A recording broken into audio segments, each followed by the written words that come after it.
me, this is easy. I have the belief, I have the desire. I'm the greatest fighter since the conception of God. My trademark was my speed, but I can do it all. The difference in you and me, that been my death by dying doing this. A man for man, nobody can match me.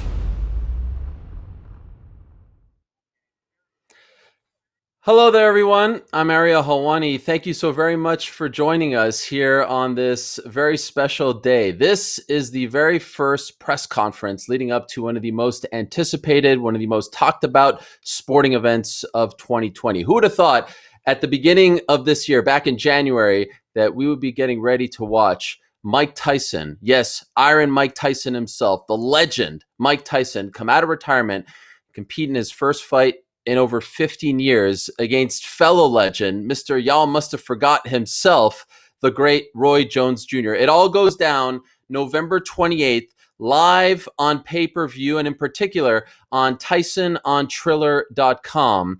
And you'll be able to watch it all over the world. It's a 4-fight main card beginning at 9 p.m. Eastern, and it's something for everyone on this card. Of course, you have the two legends, Mike Tyson and Roy Jones Jr., going toe-to-toe in a heavyweight fight, 8 rounds, 2 minutes each, an exhibition bout that will be scored by the WBC, no headgear, 12-ounce gloves.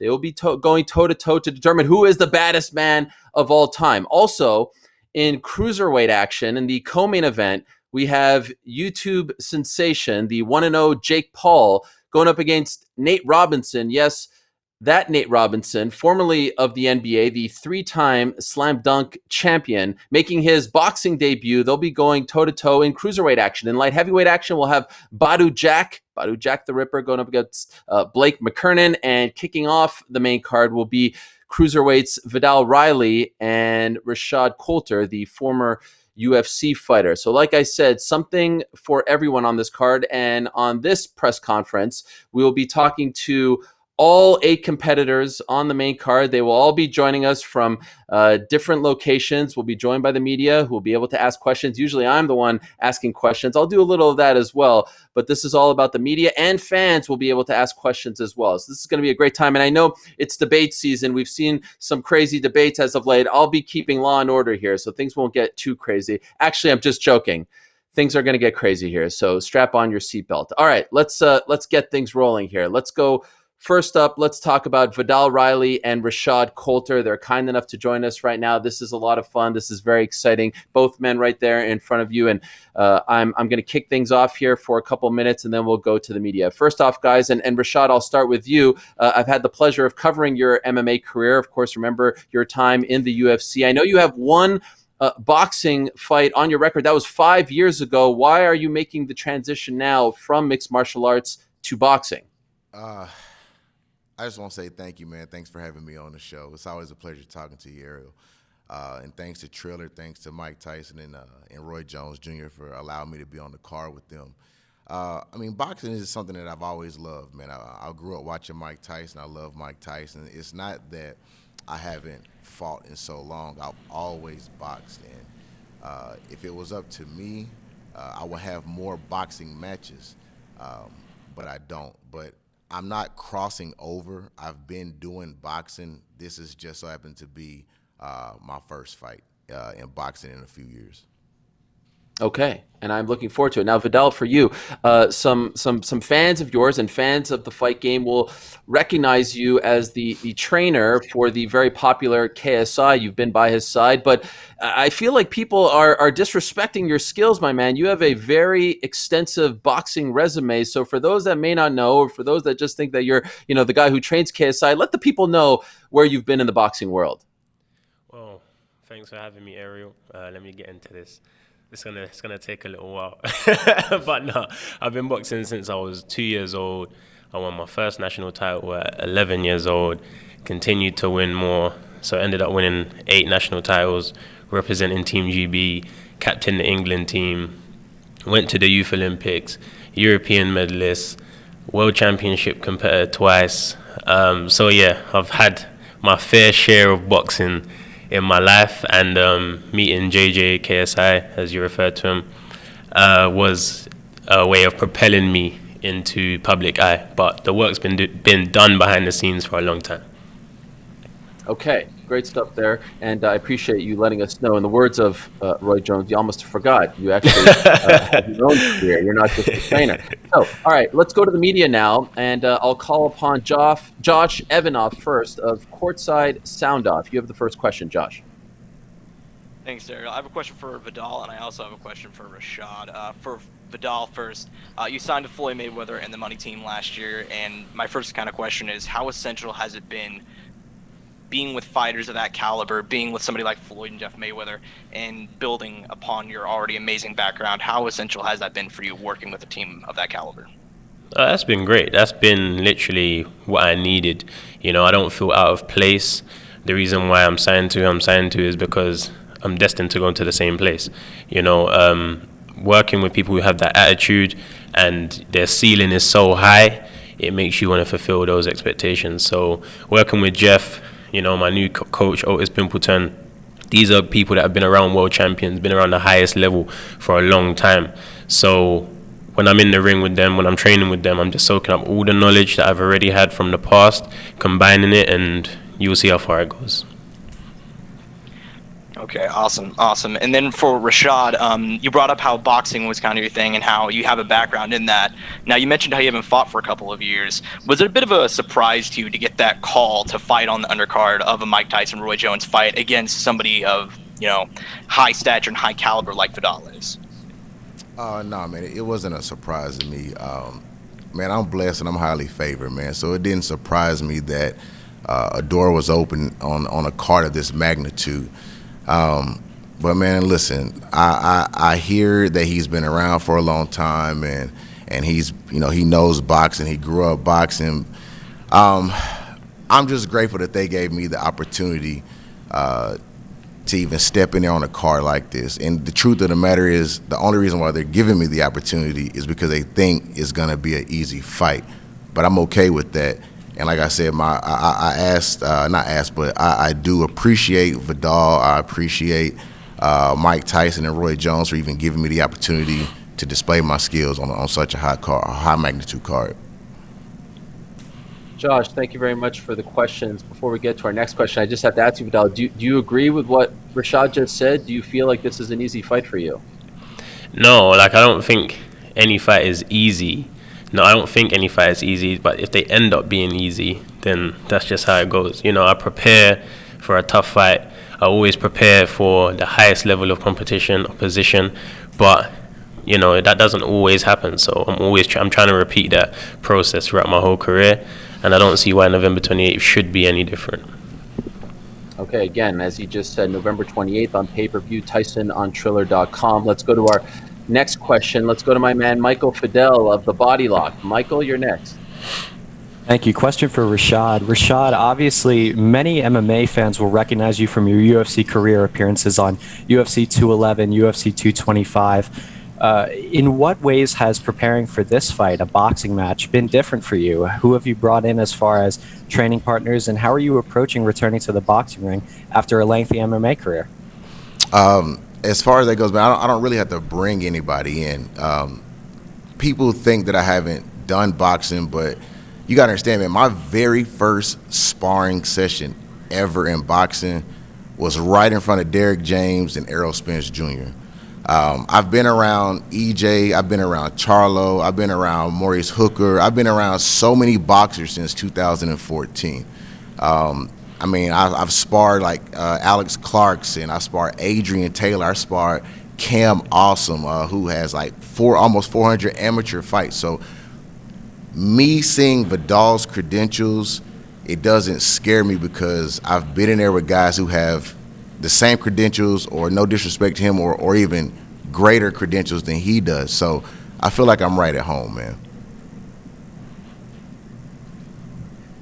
Thank you for the question, Michael. And Vidal, I want to ask you, have you ever seen Rashad striking? Have you seen his MMA fights? Have you seen his lone boxing fight? And if so, what do you make of it? I saw a clip of one of his MMA fights when I heard I was going to fight him. But when I fight my opponents, I actually don't watch them until the week of the fight. focus on myself. That's what I do. That's what I've been doing, and it works for me. I only watch the week because I just want to get a little gist of what could happen, what they could do. But I go in there with a blank page. It's easier to draw on a paper with space. All right, I like that. Okay, let's go to our next question now. Let's go to my fellow Canadian, Cole Shelton of BJPenn.com. Cole, you're up.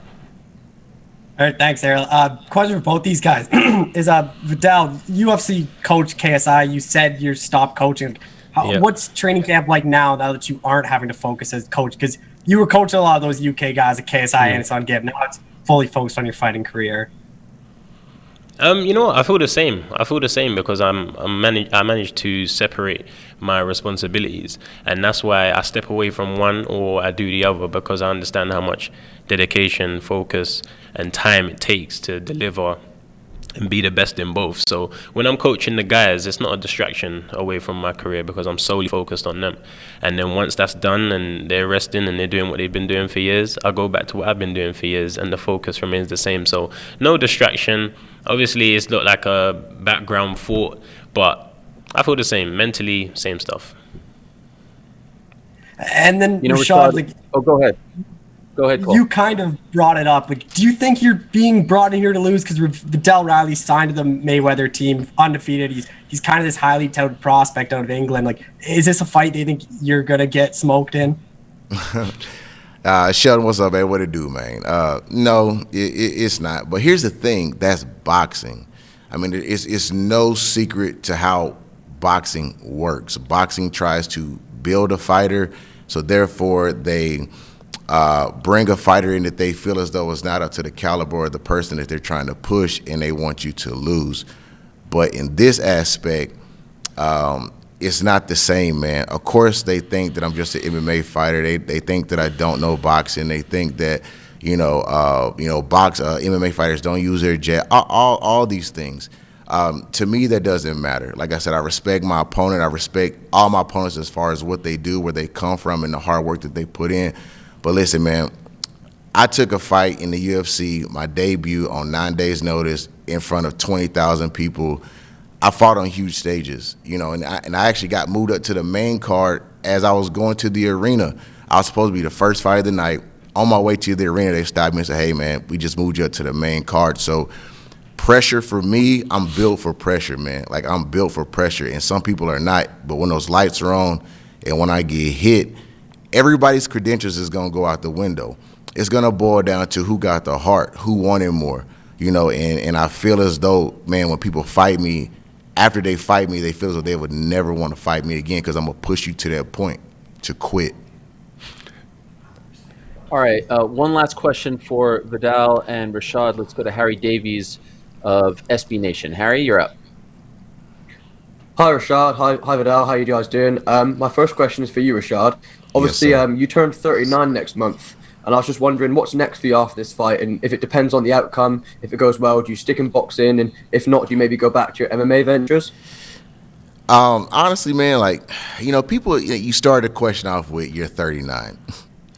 But people who don't really do their research, they don't understand, man, my body doesn't have all that wear and tear on it. I wasn't fighting coming up all these years. I didn't have my first fight until I was 30 years old. I didn't fight through the amateurs, none of that.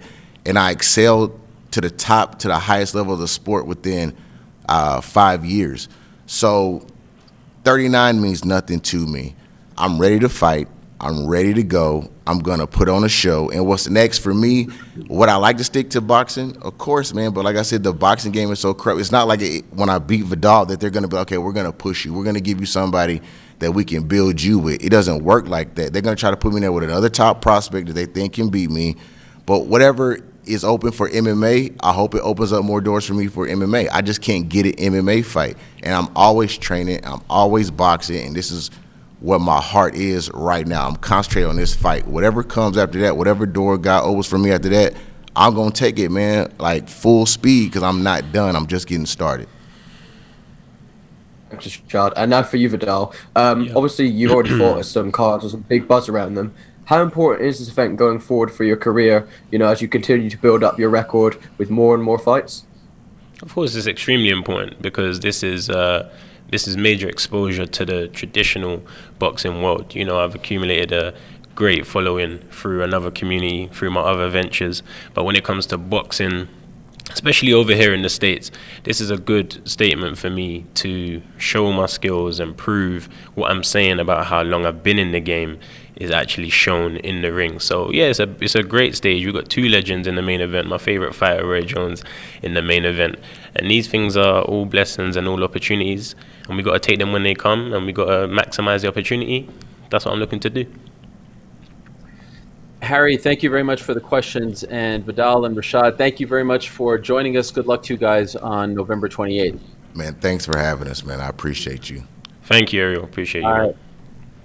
All the best to Vidal and Rashad. Coming up next, we will hear from Badou Jack the Ripper and Blake McKernan. This is a light heavyweight bout. It will be the second fight on the main card, a very intriguing fight that is. But first, a little breaking news. I like to break news, so how about this? As I said, November 28th, that will be the date of this great pay-per-view. It goes down in Los Angeles. It is headlined by Mike Tyson versus Roy Jones Jr. That is the main event. You can watch it on pay-per-view all across this great world, and of course on TysonOnTriller.com. And now we can officially reveal for the very first time that the event will take place at the world-famous Staples Center in Los Angeles, in downtown Los Angeles, to be exact. Yes, the home of the Los Angeles Lakers, the 2020 world champions, home of LeBron James, of course, the LA Clippers, and the Los Angeles Kings. Now, this is going to be the first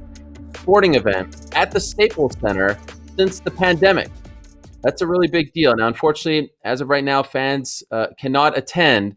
However, this will be taking place at the Staples Center. The great Mario Lopez will be hosting this amazing pay-per-view card. Jim Gray will be doing pre- and post-fight interviews. It's a star-studded event, and once again, this is the 4-fight main card. Mike Tyson versus Roy Jones Jr. in the main event, a heavyweight fight, 8 rounds, 2 minutes each, no headgear, 12-ounce gloves. It will be scored by WBC, and they'll be competing for the Frontline battle belt, which we revealed earlier in the week. Cruiserweight action will feature Nate Robinson, formerly of the New York Knicks and many other NBA teams, the 3-time slam dunk champion, making his pro boxing debut against the one and only Jake Paul, who is undefeated, yes, 1-0 as a pro boxer. So they'll be going toe-to-toe, and there's a lot of bad blood there. We'll hear from them later in this press conference as well. Light heavyweight action, and the two men that we'll be hearing from in a matter of moments. Badou Jack going up against Blake McKernan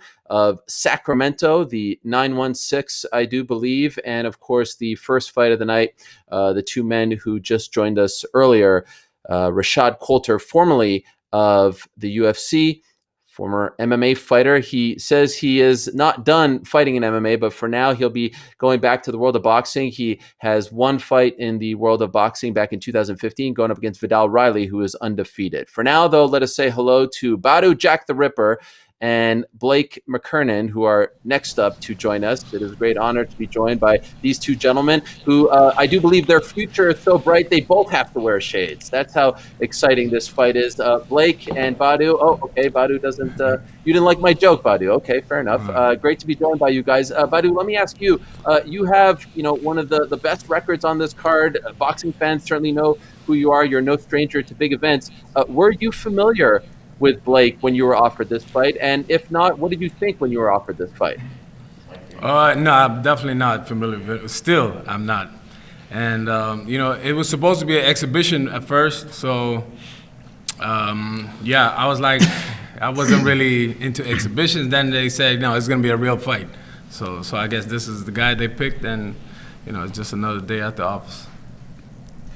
Blake, what do you make of Badou saying that he's still not familiar with you? This fight has obviously been official for quite some time. Still doesn't know who you are. Right. I think that they're definitely overlooking me. I think that they're not looking at me as any type of threat. They're looking at me as probably an easy payday or a walkover fight. And that's something that they definitely shouldn't have done. They're going to learn very quickly that picking me for this fight was the wrong decision. This is a moment and opportunity that I've been being prepared and prepped for my entire life, and I'm ready to seize the moment. I love it. All right, let's go to the media questions now. First up is Donna Corby of MMA Island. Donna, you're up. Hi, first one for Blake. You mentioned there that they're overlooking you and that you're definitely the underdog going into this fight. What does a win against a former champion like Badou Jack do for your career? Well, everybody that follows boxing knows that me beating Badou is going to, traject my career and my life in so many ways that I can't even fathom right now or even put into words. But, above everything, I'm just staying focused like I've always done throughout my entire career. I treat every single fight as if I'm getting ready for a world title fight. And knowing that when I show up on fight night, I'm going to showcase the skills that I need to leave victorious with my hands raised. All right, Donna, thank you very much two for the in your question. last 5. Oh, go ahead, Donna. All right, you got one more. Oh, sorry. Badou, just for you, you're 1-2-2 in your last 5. If you don't get the win, is this kind of do or die for you in your boxing career? If I don't get the win? Do you say that? Yeah. The last fight was not a loss. The last fight I got robbed, and the fight before that I got headbutted. So that was an injury. So it was kind of hard to fight. But no, I'm looking forward to this fight. This is for charity. This is for my foundation, the Badou Jack Foundation. So this is all the proceeds go to my foundation to help kids, all over the world, to give them a fighting chance in life. And yeah, I'm gonna win this fight and then on to the next one. All right, thank you very much for the questions, Donna. Great stuff there. Let's go to Gabrielle Gonzalez next of H-Side Press. Hey, thank you, Ariel. Question for Badou. You've been part of several traditional type of boxing cards. What is it like to be part of this hybrid event? Not just streaming, but it's also co-headlined by social media stars, kind of like a exhibition crossover between Nate and Jake Paul. Yeah, this is not a real fight card. Like a normal fight card. It's more of an event, so I get it. So, I'm not used to fighting, before, there's a couple of YouTubers, but, it is what it is. I think of it more, as my charity, donate everything to my charity. That's what it's all about. It's not a typical fight card. So, yeah, I'm not mad about nothing like that. I'm just, this is for the kids. Question to Blake, just, being part of a, hybrid event like this one. I'm sorry, can you repeat the question? Yeah, just what's it like, it's not a traditional boxing event. It's got a bit of a, the exhibition flair to it with Jake Paul, Nate Robinson. It's streaming. It's not on your traditional pay-per-view platform, and just what it's like to be part of this kind of event. Yeah, coming into it, obviously, as Badou mentioned, it's completely different than a basic boxing match. It's more so of an event. But, with that said, I'm still treating it as a fight that I've prepared for any other time. And, I'm extremely thankful to be able to be even presented with this opportunity. I know Badou and their team, may not know too much about me, but I'm thankful for the opportunity. Thank you to Legends League and Triller. Ultimately, I'm just looking forward to go out here and being able to become more of a household name and be able to show this country and this world more so of who I am. And being able to share the ring with a seasoned veteran like Badou, I'm a man, I'll always show respect and give credit where credit is due. Being in the ring and sharing the ring with somebody like Badou Jack, the guy's definitely achieved a lot in his career, so you always got to give respect for that. But within that said, again, I think that him and his team are definitely overlooking me. And I feel like that's a big mistake because I'm showing up on fight night ready to go, prepped for war and ready for battle. And, I know that when I win this fight and leave victorious, it's definitely going to traject my career in ways that I can't even fathom right now. So, I'm just staying focused on the goal at hand and, staying focused on the things I need to do to be able to leave victorious. All right, next up is my colleague over at ESPN, Eric Woodyard. Eric, you're up. What's up, man? How you doing, Badou? Good. How are you? Hey, man, I was in Chicago for the Anthony Durrell fight, so I saw you in the when you fought there and win the title and stuff like that. And for you, man, just seeing events like this, seeing Mike Tyson, Roy Jones, you was on the undercard of Mayweather when he fought McGregor. Yeah. What do you think this does for the business of sports? Showing that it could be non-traditional ways to have fights and continue to take it to the next level instead of just traditional ways. What do you think this does for boxing to really brand it out? I mean, hopefully we can get some new fans to boxing. This is very different, but like I said, it's for my charity, and it's a big opportunity, and I'm just blessed and thankful for Tyson actually calling us. He called us and asked if we want to be the co-main event for his fight. I didn't even know that he was going to fight. So I'm just thankful. All right. Thank you very much for the question, Eric. And I do want to remind everyone that 3 of the 4 main card fights are official bouts, not exhibitions. I don't want to correct you, Badou, but they are official bouts. And I do want to remind people as well that you can watch this all over the world on pay-per-view, traditional or not, and of course on TysonOnTriller.com. Blake, I can't help but ask you this question. You hear Badou say that he doesn't know who you are and it's for his charity and all this stuff. What goes through your mind when you hear your opponent talking about you like this? Do you feel like it is disrespectful?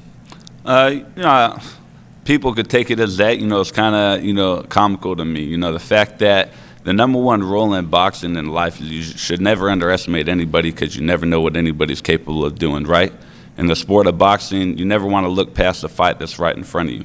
You should never underestimate any of your opponents because, again, you have no idea their skill set or what they're capable of doing. What I can tell you and promise you is that Badou Jack has never faced or even shared the ring with a man of a caliber like myself. And the reason I say that is I'm a decorated combat vet. I've been this overseas. I've fought in war. I've served my country. I know what it feels like to look death straight in the eyes and to walk away and to survive. I've done it countless times. Staring at Badou Jack across the ring doesn't intimidate me in no way, shape, form, or fashion. I'm showing up, again, prepped for war and ready for battle, ready to showcase the skills that I need to leave victorious. And like I've done every single fight, I'm a man of positive affirmations, a man of God. I speak my greatness into existence. November 28th, I will go 14-0, and we're going to leave it at that. I'm going to continue to take this as a stepping stone and keep on moving up the ladder. This is destiny and God's plan, man. Badou Jack is just one of the names and the people that are standing in my way right now, and I'm looking forward to sharing the ring with him and doing what I need to leave victorious on November 28th. And Badou, I do want to let you know, I know you said you didn't know a lot about Blake. His nickname is the Beast because he spent 3.5 years as a machine gunner in the infantry, including 1 year in Iraq. You heard what he just said. I couldn't help but see you smile there. What is your response to what he just said? I mean, I'm a quiet guy. I don't talk a lot of shit. We'll see fight night, but my team is telling me that he's been talking crazy. So I wonder who's overlooking who, and that I haven't been in the ring with somebody like that. That just, come on, man. I fought 8 world champions back to back. So I mean, this guy's a club level fighter. So hey, not to interrupt, but nobody's talking crazy, man. I understand that you share the ring with world champions, but this is a different caliber. This is a different caliber and a different level, man. He don't deserve to be on this stage. We gave him an opportunity, so I mean, you should show a little respect, Hey, I definitely got respect for you, man. I commend you on what you've done in and outside of the ring in your career and in your life. The #1 thing that we both share is that we're fathers. At the end of the day, I'm looking forward to sharing the ring with you, putting on one hell of a show. I'm showing up prepared to die in that ring, to do whatever I have to leave victorious. But at the end of the night, what's most important is that you and I both make it home safe to our families, man. So with that said, nobody's overlooking anybody on my side. We understand perfectly what we're getting involved in, getting ready to walk into. I just hope that you start doing your homework and you're prepared and doing the same thing. This guy actually... It's kind of funny. He reminds me of, what's the name of that guy that Mike Tyson fought? Peter McNeely. That's how he talks. Yes.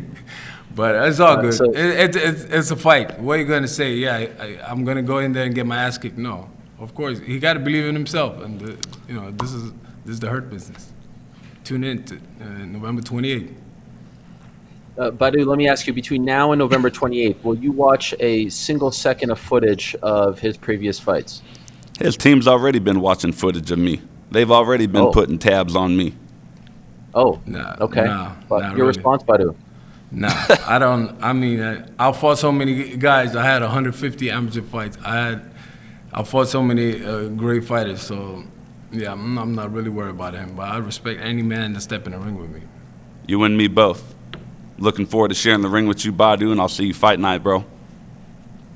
Club level fighter. I mean, that's the ultimate disrespect there, Blake. Don't deserve to be on the card. I'm assuming this is firing you up. We're less than a month away.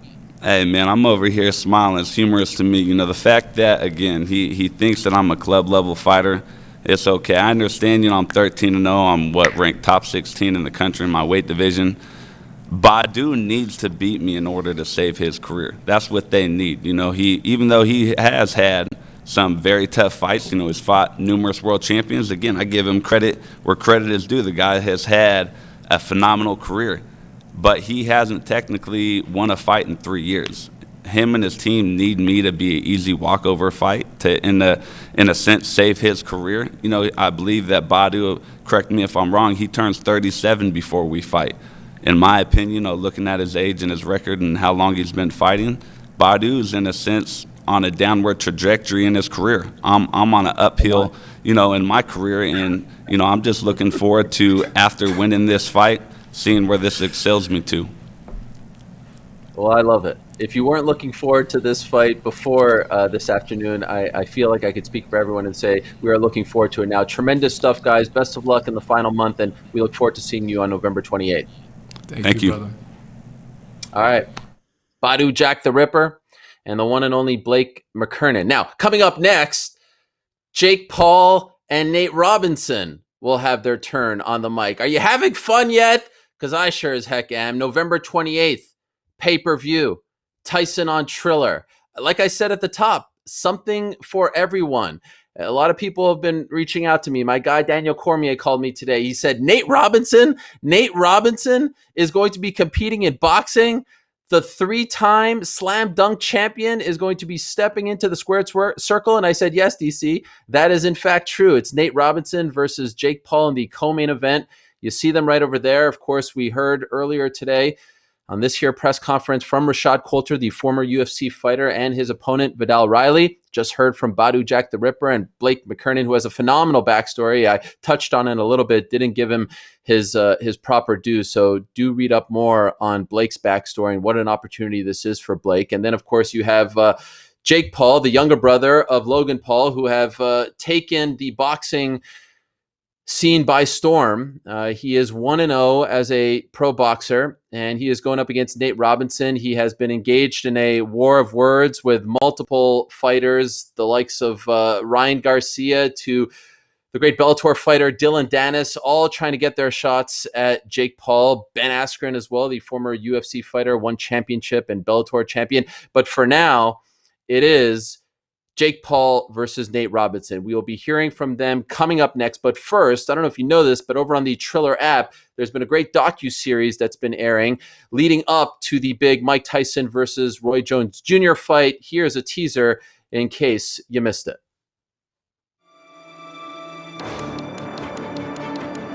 The fight coming up with Mike and Roy Jones is going to be amazing because once Mike gets into fight mode, anything can happen. Who all beat Mike Tyson? Roy Jones is pound for pound one of the all-time greats. I see that look again. Focus, moving well. The way that Mike was hitting that bag today, I feel sorry for the bag.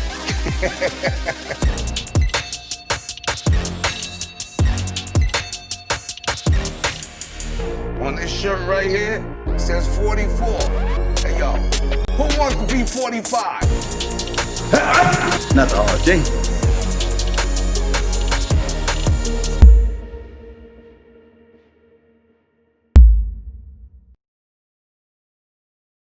Flavor Flav. Again, you can watch that entire docuseries right now over on the Triller app. You can download it wherever you get your apps. And again, it's November 28th on TysonOnTriller.com. Also on pay-per-view all across the world. It's Mike Tyson versus Roy Jones Jr. It will be refereed, by the way, by Ray Corona, longtime legendary boxing referee. It will be hosted by the one and only Mario Lopez, a.k.a. AC Slater, but of course now a world-renowned host. And Jim Gray, the legendary Jim Gray, will be doing pre- and post-fight interviews. Again, it's a 4-fight main card beginning at 9 p.m.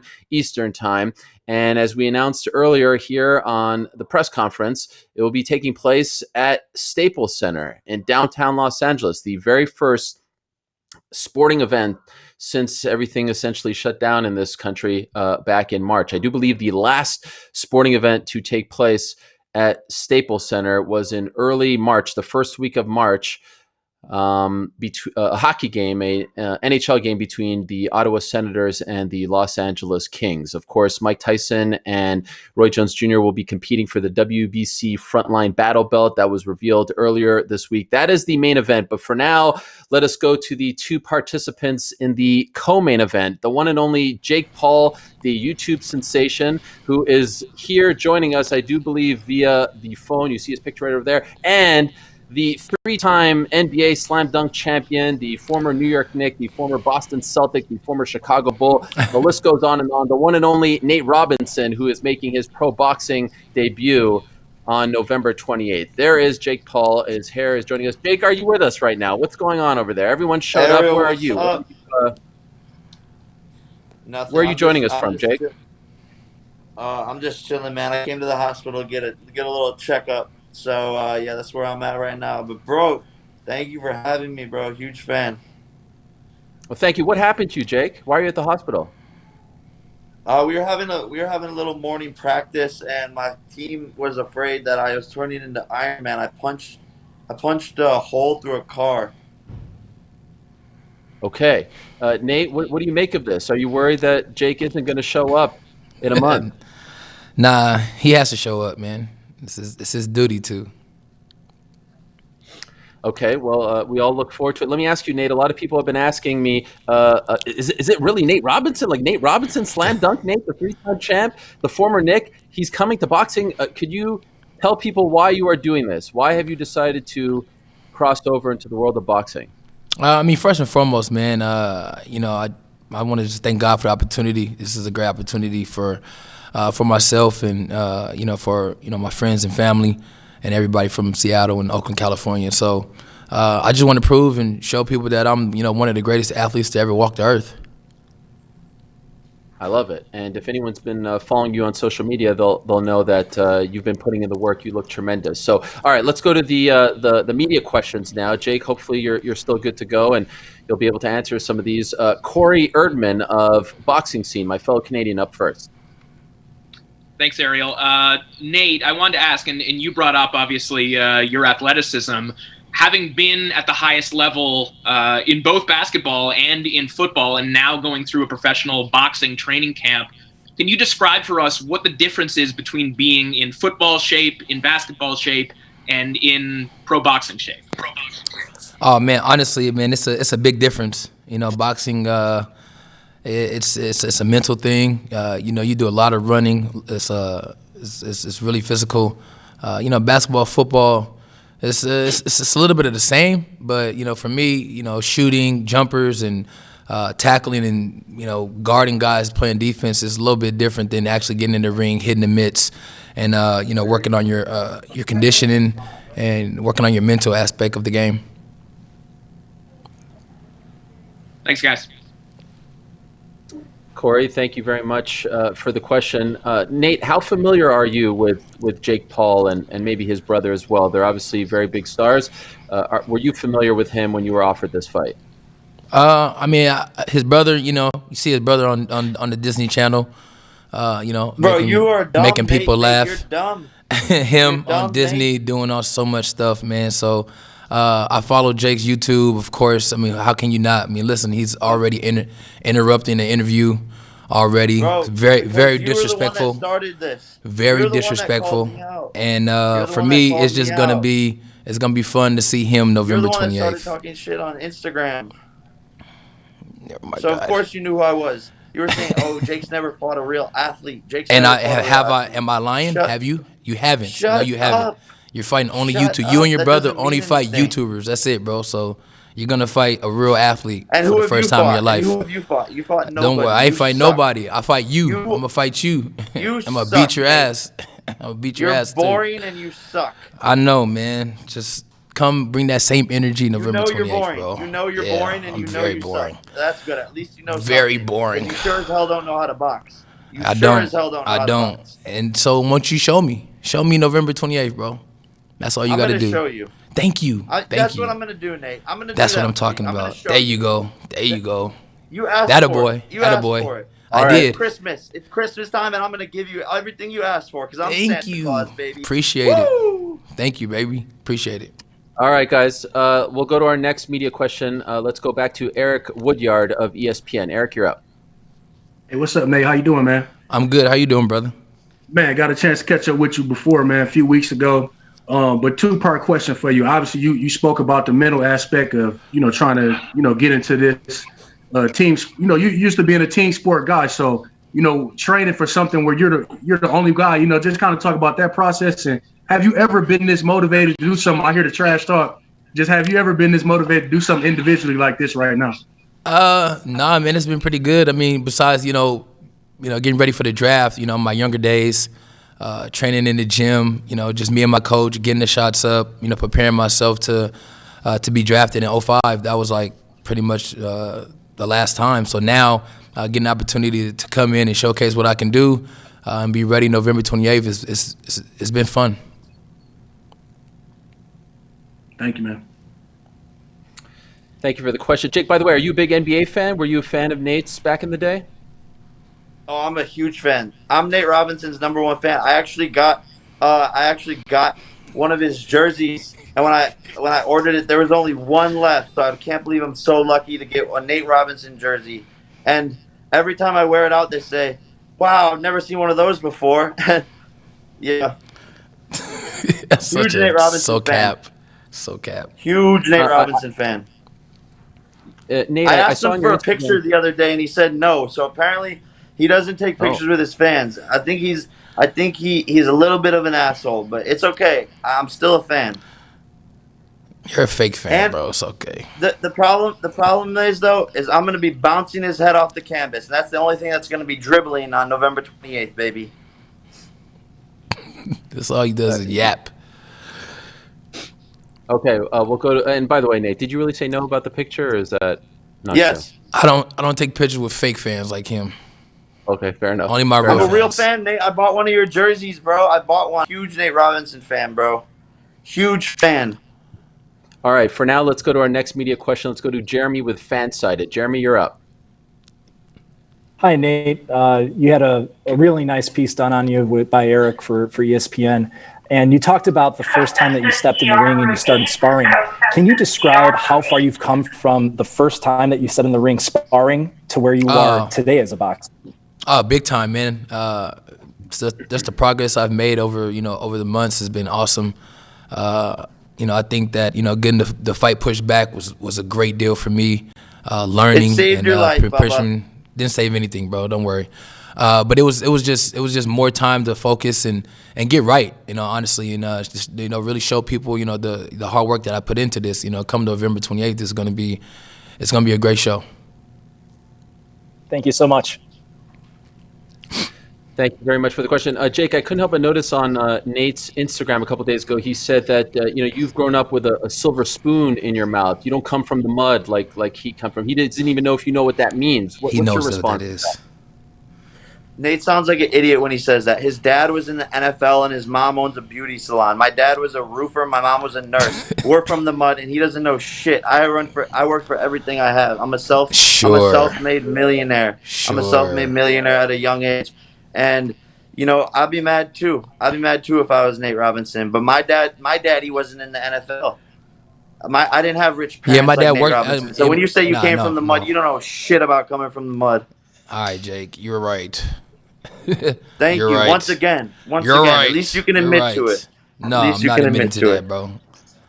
I'm not admitting to that. You don't know nothing. You just said I'm right, but then you're saying you're not admitting to it. You're an idiot, bro. All right, guys. That was tremendous stuff. I appreciate it. We do have a couple of fan questions before we let you go. Let's go to... Okay, no fan questions.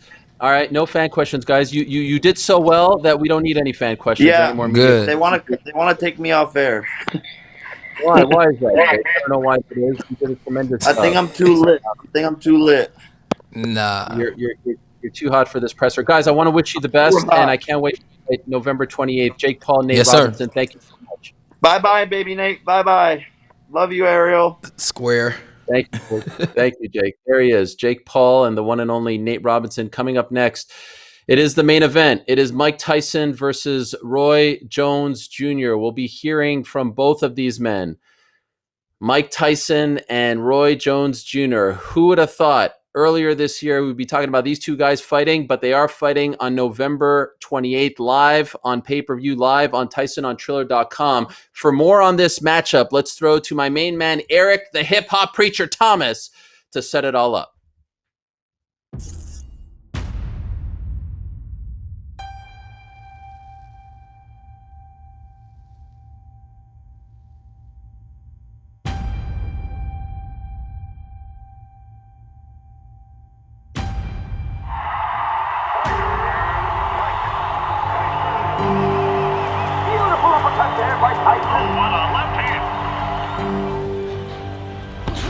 Everyone fights for a reason.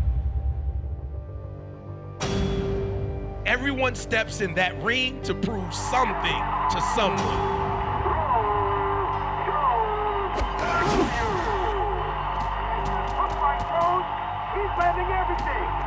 Some fight to show Father Time who's boss. Because they don't know how to back down. Some fight because it's who they are. An incredible performance. Because it drives them.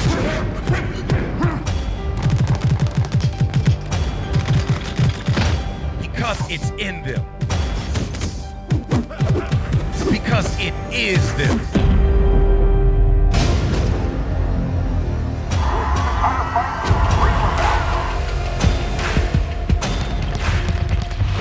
Some fight for glory. Some fight for respect. For pride. For passion. Because they love it. Because they need it.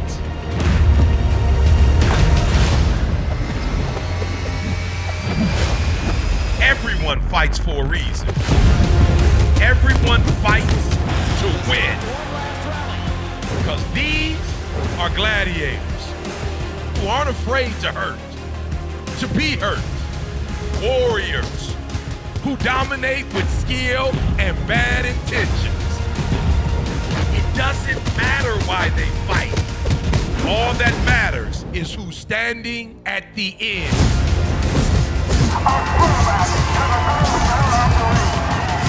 Saturday, November 28th, live on pay-per-view. Triller presents Tyson versus Jones.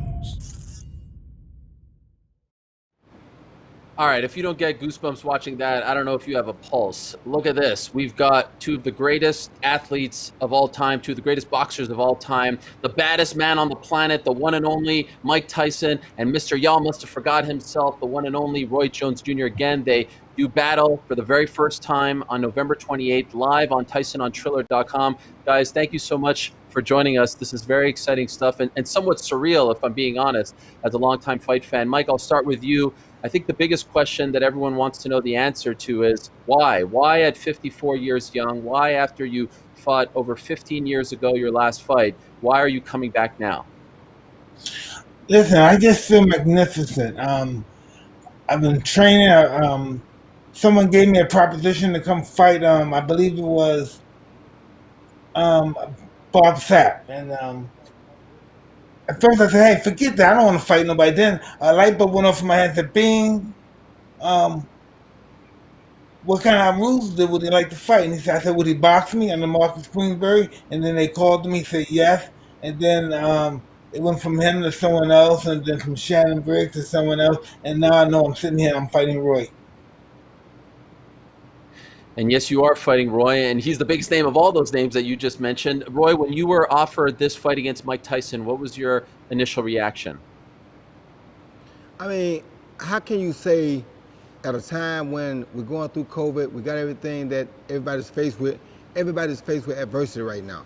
So while everybody's faced with adversity, you want to be a person who gives them something to look forward to, right? So when you get the biggest adversity to ever knock on your front door, to ring your phone, how can you say no?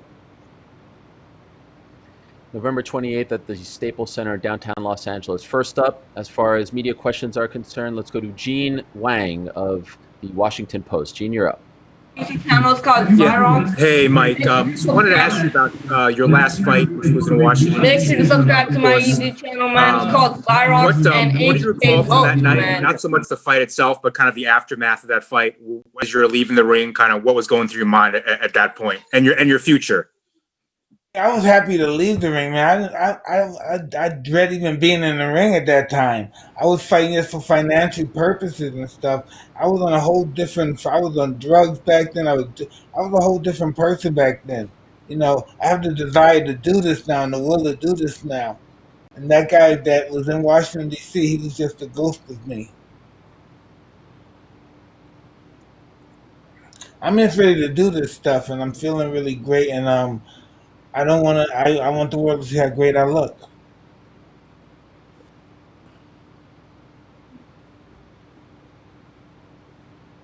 Of Mike training at the plate, some viral footage of Mike that has surfaced, and if so, what do you think of how he looks? Who, me? Yeah, to you, Roy. Oh yeah, I think he looked awesome. I mean, he looked very good. I was very proud to see him be able to bounce back the way he did, because most guys at 54, they start to count themselves out. And you got to think about boxing. When I came along at 32 years old, you were considered an old guy. You couldn't box no more. Now to see Mike be able to hit the pads and hit the body bag the way he's doing it, I mean, it's phenomenal. It's crazy. But we're freaks. That's why this is such a big thing. We're two of the most explosive guys to ever touch a boxing ring. At 54, I would have watched him beat the mitts in the bag more rather than any other young guy right now, because it's so exciting.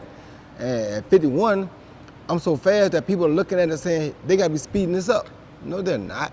But when you got two legends like that, how can you not get right? He inspires me just by how hard he's working and how much he's preparing to get back in the ring. And he's 3 years older than me. So if he can do it, why can't I?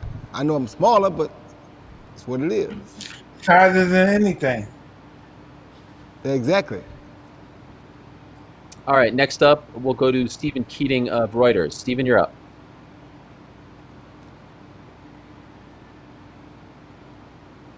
Stephen, are you there? Stephen, you have to unmute. Yes, I'm here. Okay, go ahead, Stephen. Hey, Roy, how you doing? I'm doing fine. How are you? I'm good.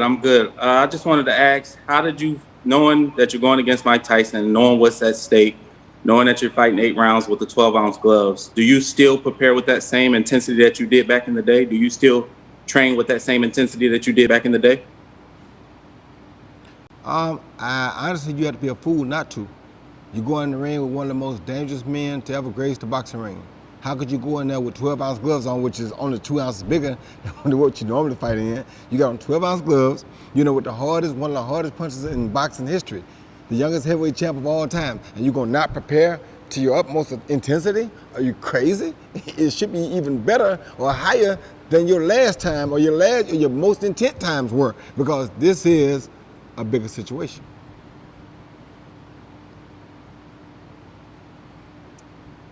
All right, Stephen, thank you very much for the question. Let's go to my good friend Andres Ferrari of ESPN. Andres, you're up. Thanks, Ariel. For both of you guys, how do you train for this fight compared to what's the biggest difference for training for this fight than when you were training for when you were actively fighting in the sport? And are you doing any sparring before you go in the ring? I'll be first. Yes, I look at films of Roy when he's at his best, because that's the guy that I anticipate fighting. I anticipate fighting him at his best.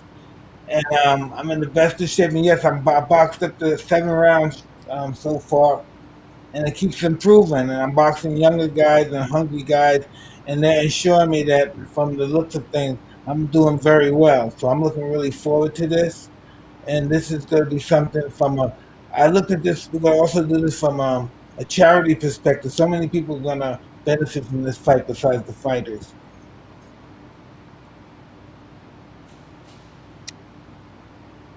Roy, do you want to answer that? What the question was again?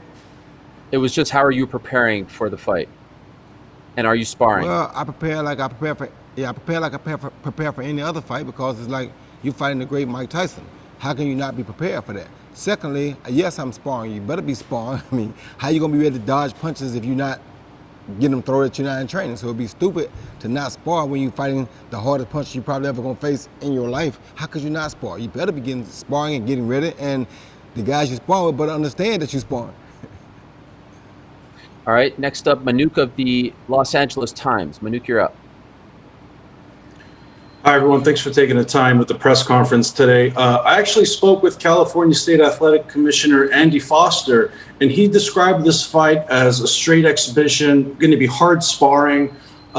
This question is for both Mike and Roy. How do you guys plan on engaging in this fight, knowing that it can't be a real fight because it's Ray Corona's job to separate you guys as soon as it gets heated? Listen, I don't know what are you talking about? What's not a real fight? You got Mike Tyson and Roy Jones, and I'm coming to fight, and I hope he's coming to fight, and that's all you need to know.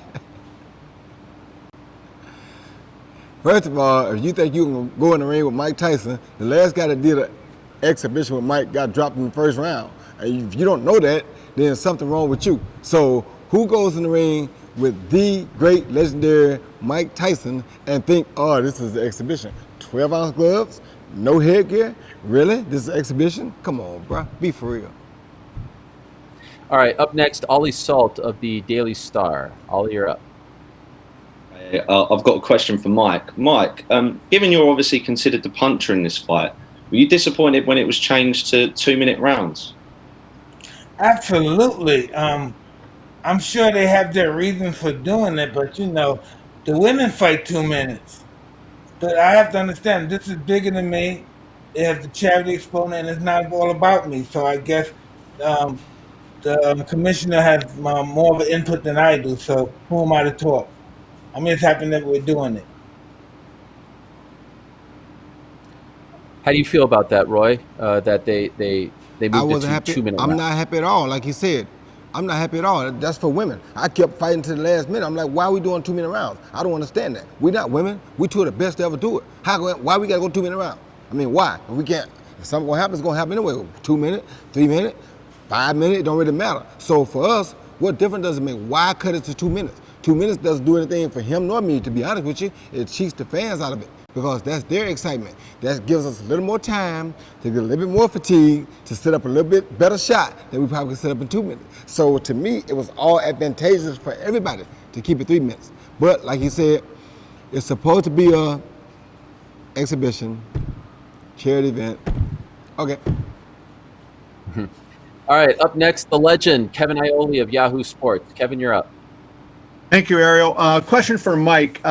Mike, how long has it been since you last felt as good as you do right now? And do you feel like you have to make any concessions to your... Mike Tyson's going to win. Hey, listen, I don't know.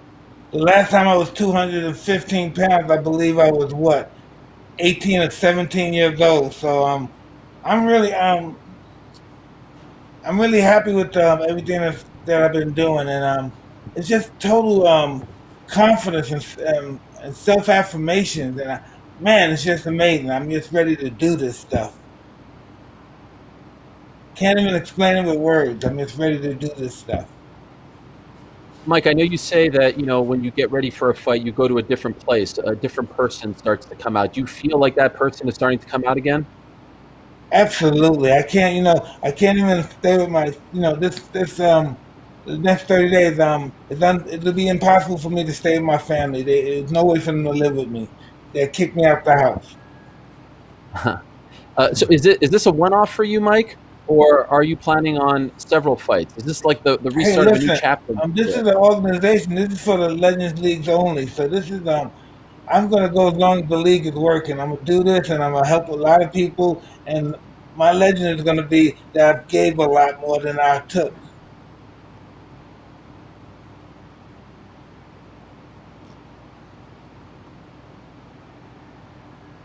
Sorry about that, Roy. What about you? Is this a one and done, or do you plan on continuing to go after this fight? I mean, for me, I used to judge about how I feel that night. I really wasn't planning on going anymore. I thought I was done. But when you get a call from Mike Tyson's team say, hey, Mike want to fight you, that's bucket list material. You feel me? I mean, you can't turn. That's something that everywhere I go in life, the first thing a young kid would ask me, hey, have you ever fought Mike Tyson? And I don't know why they used to always ask me that, but they always, their kids' first question is, have you ever fought Mike Tyson? Now I don't have to say no more. I'm so glad to get this opportunity because now I can say, yes, I did. I sure did. And that will happen. And guess what? Tune in 28, you'll see how it go. Yes, it's November 28th at the Staples Center. Okay, Kelsey McCarson of Heavy and Bleacher Report, you're up. Thanks, Helani. Mike and Roy, this is actually for both of you guys. Floyd Mayweather had an epic rant about there's too many sanctioning belts, too many sanctioning bodies involved in boxing. So I'm wondering why you two guys, two of the biggest stars in the sport, are involving the WBC in this, and so like why involve them at all, or any of the alphabet organizations? Why is that important?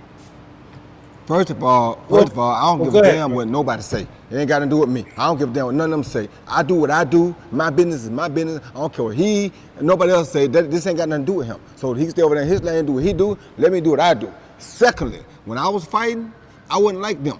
I wouldn't have got every belt possible that I could get in my weight class at the time. And Mike did the same thing. We come from the old school. It wasn't no talk about we'll take this. No. We want every belt you got. I don't care what kind of belt it is. It could be the Joe Patty Seafood belt. I want that. I don't care what it was. If you had a belt in my weight class, in my prime, I wanted that. So right now, you think you want to see me perform, you put a belt on the line, I'm sorry, but it's like drugs. I just can't say no. You offer me a title, you got me, baby. We got to do it now. So it don't mean nothing to people like him, maybe, but it meant the world to me. And he said it all. It's like drugs. All right, next up, Steven Jorgensen of Sport Build. Steven, you're up. Yeah, thank you very much. This one's for Mike. I wanted to ask you, you were known in the past as the baddest man on the planet, the world's most dangerous man. What is Mike Tyson like right now? Are you approaching that old self, that old Mike Tyson from the past? Well, no. Mike Tyson is preparing to meet God eventually. But before he do, he has things that he wants to accomplish. And this exhibition is one of them.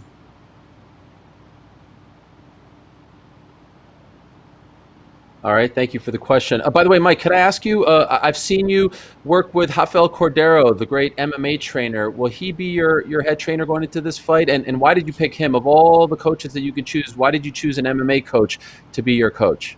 Well, we choose him with my head coach, Billy White.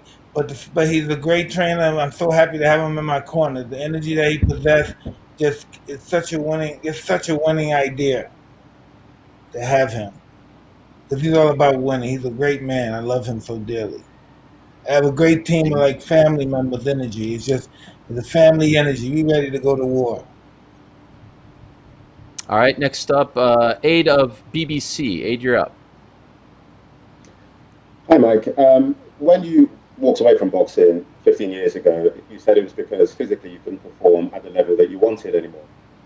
How physical have your sparring sessions been, and what gives you the confidence that your body will respond the way you want it to respond on fight nights? Well, I'm the only boss. If you don't kick my ass, you're fired. So that's how the sparring's going. Everyone's doing their best, and if you're not doing your best to hit me, you have to go home. That's what sparring is. That's what fighting is all about. If I'm paying a guy to kick my ass, if he doesn't kick my ass, he has to go. He's fired. All right, up next, Neil Barker of the AP. Neil, you're up. Hello, gents. Nice to see you. Greetings from London. I just wondered, have the health implications of this fight crossed either of your minds? Obviously, there's lots of critics out there saying you guys shouldn't even be doing this. What precautions are you taking? How do you feel about it just weeks out now from this showdown? Me and Roy Jones superseded the physical test on all the programs they gave us. So what did that tell you?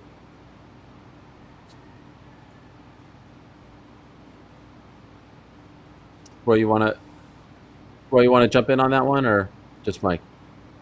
What does that tell you?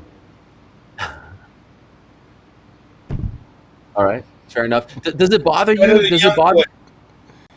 You did it better than Young Boy. Yes, I do want to remind people WBC is sanctioning this fight. Ray Corona is the referee. Yes, it is the 2-minute rounds, but no headgear, 12-ounce gloves to both men and to the WBC. It is considered a real fight, not a fake fight or something of that nature. Does it bother you, Mike, that people are implying that you guys will just do a friendly sparring match, that you're not going to go full steam ahead? Does that annoy you? Well, no one I know think that. No one that supports me believes that. I don't believe they could even fight for that. All right, let's go to Howie of the New York Post. Howie, you're up. Hey guys, how's it going? For Mike and Roy, I'm curious. I mean, regardless of what happens next month, is there a curiosity between you guys? What would happen if you guys fought 20 years ago? Well, we had talked about that. I went out to Texas. He was in Texas, Houston at the time, and we talked about it, but it just never materialized. All right, thank you very much to the media. We're actually going to get to one fan question here. Let's go to a young woman named Sarai, who has a little boxing background of her own. Sarai, you're up. Hi, my name is Sarai Brownell. I'm 15 years old. I'm a USA Boxing 12-time national champion. I'm also a part of the USA Junior High Performance team. And the question I wanted to ask Mike was, what is your mindset like when you're going in the ring? And what is your mindset going to be like when you get in the ring with Roy?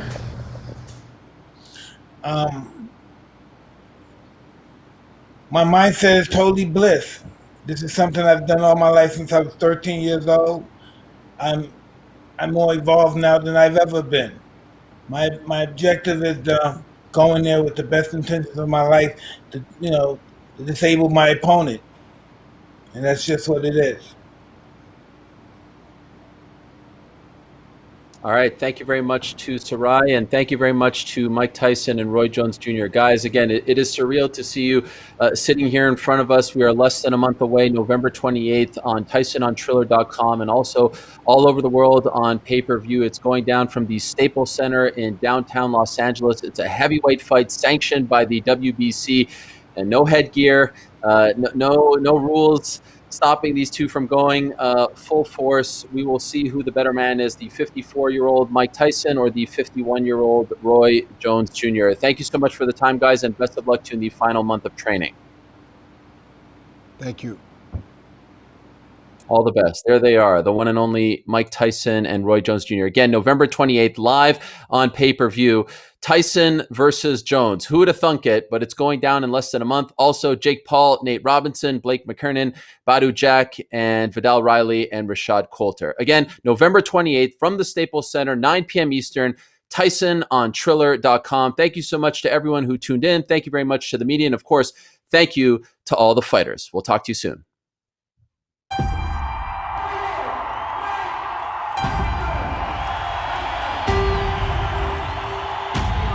Everyone fights for a reason. Some fight because it's who they are, because it drives them, because it's in them, because it is them.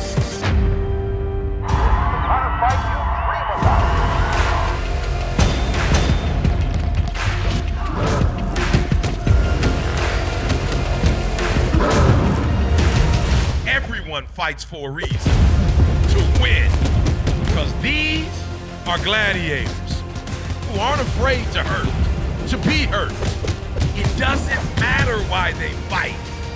All that matters is who's standing at the end. November 28th, live on pay-per-view, Triller presents Tyson versus Jones.